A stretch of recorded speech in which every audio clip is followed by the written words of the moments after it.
श्री विश्वनाथ स्तोत्रम्।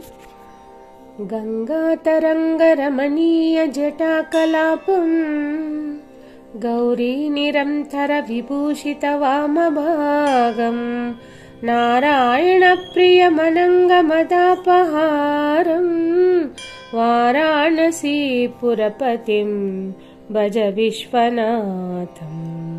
वाचामगोचरमनेकगुणस्वरूपम् वागीश विष्णुसुरसेवितपादपीठम् वामेन विग्रहवरेण कलत्रवन्तम् वाराणसीपुरपतिं भज विश्वनाथम्। भूतादिपं भुजगभूषणभूषिताङ्गम् व्याघ्राजिनाम्बरधरं जटिलं त्रिनेत्रम् पाशाङ्कुशाभयवरप्रद शूलपाणिं वाराणसीपुरपतिं भज विश्वनाथम्।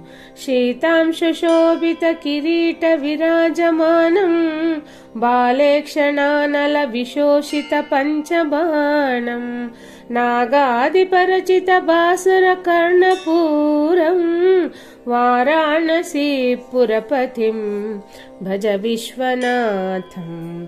पञ्चाननं दुरितमत्तमतङ्गजानां नागान्तकं धनुजपुङ्गवपन्नगानां दावानलं मरणशोकजराटवीनां वाराणसीपुरपतिं भज विश्वनाथम्। तेजोमयं सगुणनिर्गुणमद्वितीयम् आनन्दकन्दमपराजितमप्रमेयम् नादात्मकं सकलनिष्कलमात्मरूपम् वाराणसीपुरपतिं भज विश्वनाथम्।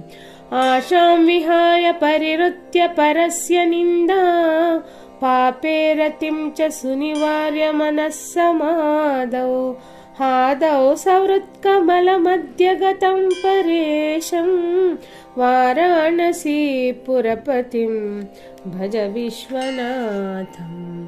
रागादिदोषरहितं स्वजनानुरागं वैराग्यशान्तिनिलयं गिरिजासहायं माधुर्यधैर्यसुभगं गरलाभिरामं वाराणसीपुरपतिं भज विश्वनाथम्।